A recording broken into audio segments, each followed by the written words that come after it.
बड'लेण्ड इंखं टेलिभिजनाव आसाम आयेन आफाद जथुमनि लाइभ 12 जुलाइनिफ्राय आसाम आयेन आफादनि रां बावजा जथुम्मा फैगौ आगस्ट दाननि 13 अक्ट'हालागै जथुमनो लानाय आसाम आयेन आफादनि गासै हाबाफारिखौ बड'लेण्ड इंखं टेलिभिजना लाइभ फोसावगोन। मुंख'नो गोनांदि बड'लेण्ड इंखं टेलिभिजनखौ केबल लोगोसे इउटिउबआव आरो गुबुन गुबुन बिजोङाव टेलिकास्ट खालामनाय जायो। बड'लेण्ड इंखं टेलिभिजनाव आसाम आयेन आफाद जथुमनि लाइभ 12 जुलाइनिफ्राय आसाम आयेन आफादनि रांबावजा जथुम्मा फैगौ आगस्ट दाननि 13 अक्ट'हालागै जथुमनो लानाय आसाम आयेन आफादनि गासै हाबाफारिखौ बड'लेण्ड इंखं टेलिभिजना लाइभ फोसावगोन। मुंख'नो गोनांदि बड'लेण्ड इंखं टेलिभिजनखौ केबल लोगोसे इउटिउब आरो गुबुन गुबुन बिजोङाव टेलिकास्ट खालामनाय जायो। खुलुमबाय, बड'लेण्ड इंखं टेलिभिजन स्टुडिअ'आव आं उपमारानि दैमारि। दिनैनि गाहाय रादाबाव दं। बर'फोरनि गेजेराव राजखान्थियारि गोहो सेलायनायनि दोहौ सोलिगासिनो दं, बुंदों मिहिनीश्वर बसुमतारी। सोरखारा दिनै कभिडनि गोदान एसअपि फोसावदों। आपार आसाम आरो लवार आसामनि मुसलमानफोरनि गेजेराव अख्रां हा फाराग दं, बुंदों गिबि मन्थ्रि। अमानि गाइखेरखौ रावबो लोङा, बुंदों रन्जित कुमार दास। नेशनेल लेभेलाव जायफोर गेलेग्राया मेडेल आवथायनो हादोंमोन आरो इयुनाव हागोन बिसोरनो पेन्सन आरो हादोर नाङारि मेडेल मोनोब्ला सोरखारि साख्रि आसाम सोरखारा होगोन। चिरां जिल्लानि हाग्रामा दालां सेराव माखासे सुबुङा सोरखारि हा आवग्रिनायाव मोन 32 गामिनि रायजो राजानि अजद। तामुलपुरखौ गोदान जिल्ला फोसावनायनि उनाव गरेश्वरनि रायजो राजाया गरेश्वरावबो महकुमा जानांगौ होननानै दाबि खालामदों। आइएस माधव डेकाखौ सोलायबाय। गोदान आदबनि मेसिनजों माइ गायदों मन्त्रि अतुल बरा। तिनसुकियानि जागुनाव दमखलनि मटरजों मोब्लिब बोजानानै सासे लाइमोननि जिउ खहा। भारतारि क्रिकेट टीमा मैया श्रीलंकाखौ फेजेननाया मोनसे जारिमिन बादि जाना थासिगोन। दानिया आबुं रादाब।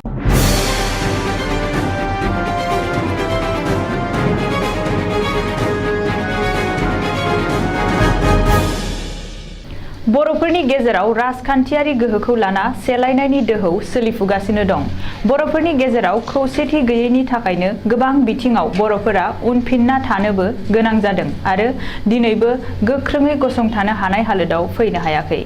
रबिबारखालि धेमाजियाव खौसेथि बर' सुबुं आफादनि 8थि गायसनथाइ सान फालिनाय हाबाफारियाव बाहागो लाना बे बाथ्राखौ बुंदों बिटिआर गोरोबथानि सासे सागानगिरि आरो बर' कसारी वेलफेयार अट'नमास काउन्सिलनि गाहाय मावफुं सोद्रोमा मिहिनीश्वर बसुमतारीया। मख'नो गोनांदि सिगांनि समफोराव बिटिसिनि बारग' गाहाय हाग्रामा महिलारी आरो चन्दन ब्रह्ममोना बिटिसिनि बाहेराव थानाय बर'फोरखौ लानानै थगायनाय आरो बेफारि राजखान्थिल' खालामबोदोंमोन, जायनि जुनै बिपिएफ दोलोआ थांनाय बिटिसि बिसायख'थियाव जेनना खुंथाय गोहोखौ खोमाना लानो गोनां जादोंमोन। बेबादिनो आसाम बिधानसभा बिसायख'थियावबो बिपिएफ दोलोआ गाज्रियै जेननो गोनां जादों होननानैबो बिकेडब्लिउएसिनि गाहाय मावफुं सोद्रोमा मिहिनीश्वर बसुमतारीया दाबि खालामदों। आसाम सोरखारा आथिखाल कभिडनि थासारिखौ नायनानै दिनै कभिडनि गोदान एसअपि फोसावदों। सावस्रि मन्त्रि केशव महन्तआ दिनै मोनसे खौरांगिरि मेल खुंनानै कभिडनि गोदान एसअपि फोसावदों।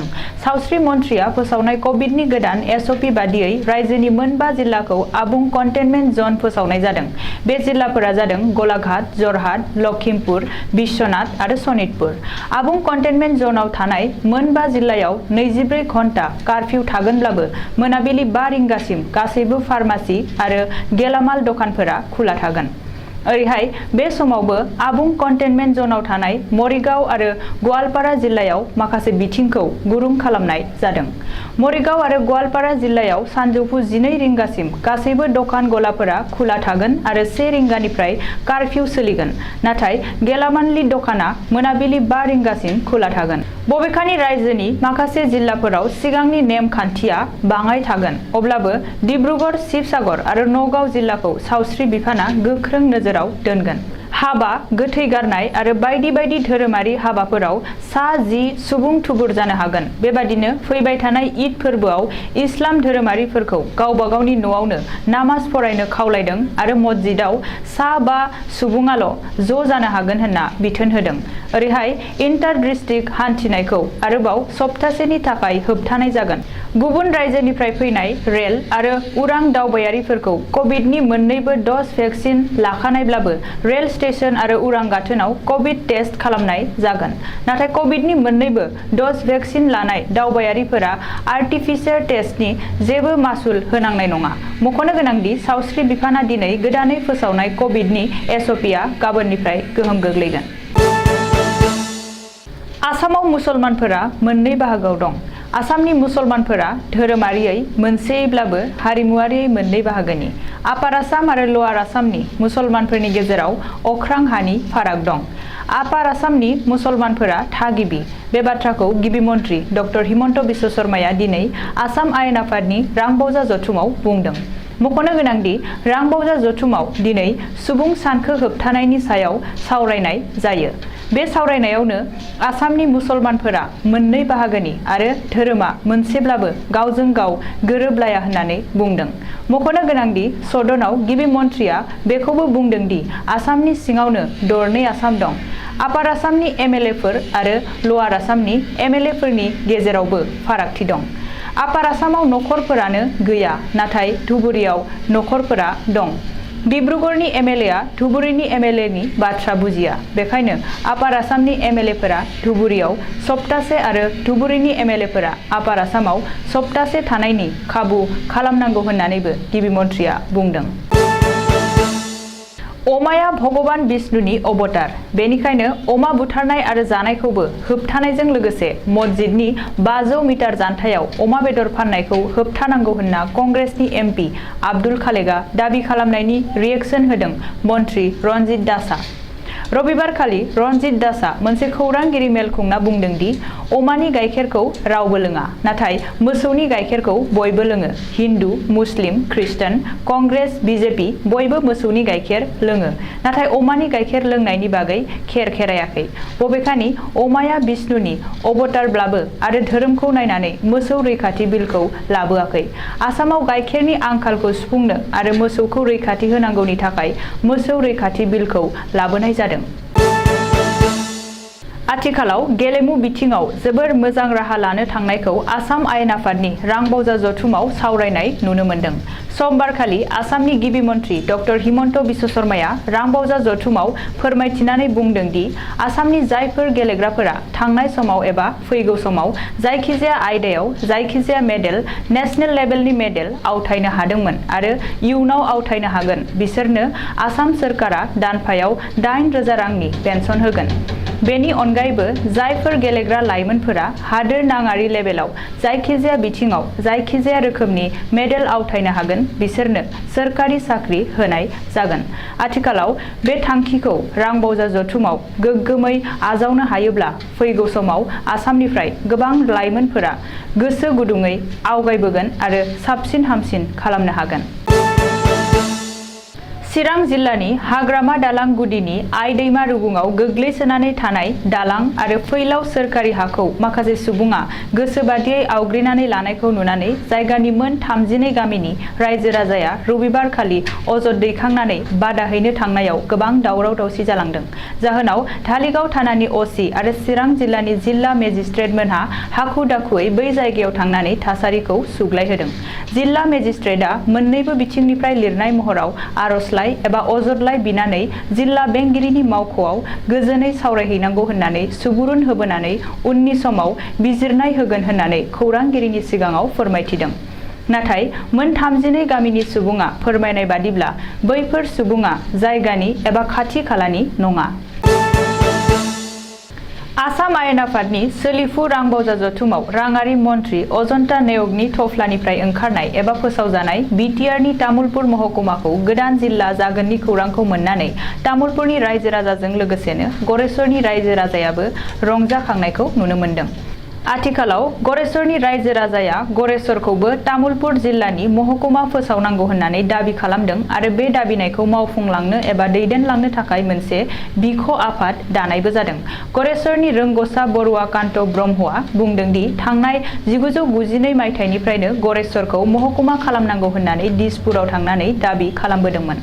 आथिखालाव गरेस्वराव महकुमा जानो हानाय मोनफ्रोमबो दाथायारि आरो जायगा दंखायो। बेनि अनगायैबो गरेस्वराव महकुमा जायोब्ला मोनफ्रोमबो दिगनिफ्राय फैनानै मावख'आरि खामानि मावनो मोजां खाबु दं। बेखायनो फैगौ 15 आगस्टनि सिगांनो बिटिसिनि गाहाय प्रमद बर' आरो आसामनि गिबि मन्थ्रि डक्टर हिमन्त बिश्व शर्मामोनखौ लोगो हमनानै गरेस्वरखौ महकुमा जाहोथारनांगौनि थाखाय गोसोखांलाय होनाय जागोन आरो मोजाङै सावरायबावनांगोन होननानै खौरांगिरिफोरनि सिगाङाव फोरमायदों। मेट्रिक आरो एचएस जोबथा आनजादनि नम्बर इभालुएसन खालामनायाव रां लानाय आरो लुथिनाय केसआव मुं सिखांनाय कामरुपनि आइएस माधव डेकाखौ सोलायबाय। माधव डेकानि जायगायाव कामरुपनि गोदान आइएस महरै अपूर्व ठाकुरियाखौ थिसनबाय। मख'नो गोनांदि रां लाना नम्बर इभालुएसन खालामनायनि केसआव मुं सिखांनायनि उनावनो सोलोंथाइ बिफाना माधव डेकाखौ सेबानि डेपुटि मडारेटर महरै ट्रेन्सफार खालामो आरो अपूर्व ठाकुरियानो कामरुपनि गोदान आइएसनि बिबानखौ होयो। रिपर्टनि बायदिब्ला माधव डेकाखौ पुलिसआ एरेस्ट खालामना जेरा खालामदोंमोनब्लाबो उननि समाव उदां खालामफिनो। ओरैहाय इभालुएसन लुथिनाय जाथायजों सोमोन्दो थानाय सासेबो सुबुंखौ हगारनाय नङा होननानै गोख्रों हुमखि होदों गिबि मन्थ्रि डक्टर हिमन्त बिश्व शर्माया।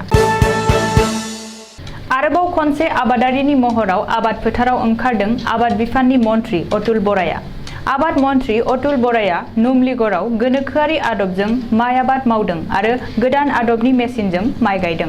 बे गोदान आदबनि मेसिनजों आबादारिफोरा जोबोद खम समनि गेजेरावनो माखासे आबाद फोथाराव माइ गायनो हायो आरो बेखौ जागायना आबाद मन्थ्रि अतुल बराया रायजोनि आबादारिफोरखौ थुलुंगाखांहोदों।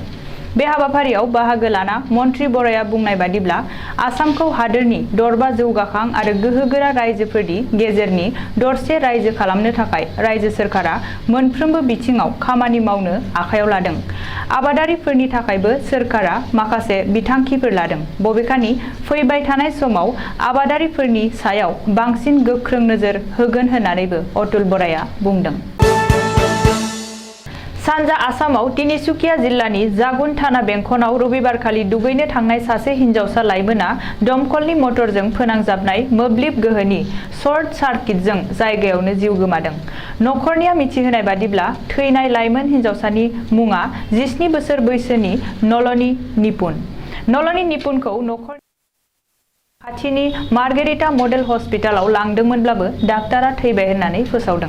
आथिखालाव नलनी निपुननि बे हरखाबै जाब्रबथाय जानायाव जायगानि गोबां सुबुङा जोबोद दुखु मोननायखौ फोरमायदों। भारतारि क्रिकेट टीमा गिबि मेचआवनो मैया श्रीलंकाखौ गाज्रियै फेजेननो हानाय खौराङा मोनसे गोग्गाथाव आरो जारिमिन बादि जाना थासिगोन। इयुननि भारतारि क्रिकेट टीमनि कचआ सोर जागोनखौ लाना दावराव दावसि जासेयावबो गेलेगिरिफोरनि गोसोआरि थासारिया लोरबां जायाखै। मैयानि जानाय क्रिकेट खेला भारतारि क्रिकेट टीमनि देरहानाया भारतारिफोरनि थाखायल' नङा बुहुमनाङैनो मोनसे मैखोम रेकर्ड जाना थासिगोन। बे क्रिकेट मेचआ मैया कलम्बोआव जायो। बे बादायलायनायाव श्रीलंकाखौ भारतआ 7 उइकेटआव फेजेननो हायो। भारतारि क्रिकेट टीमखौ देरहाहोग्रा जर'खा गेलेगिरिफोरा जादोंमोन शिखर धवन, ईशान किशन आरो पृथ्वी शाह। दानिया बोथोरनि खौरां। गाबोन मंगलबार खालिनि बड'लेण्डनि बोथोर।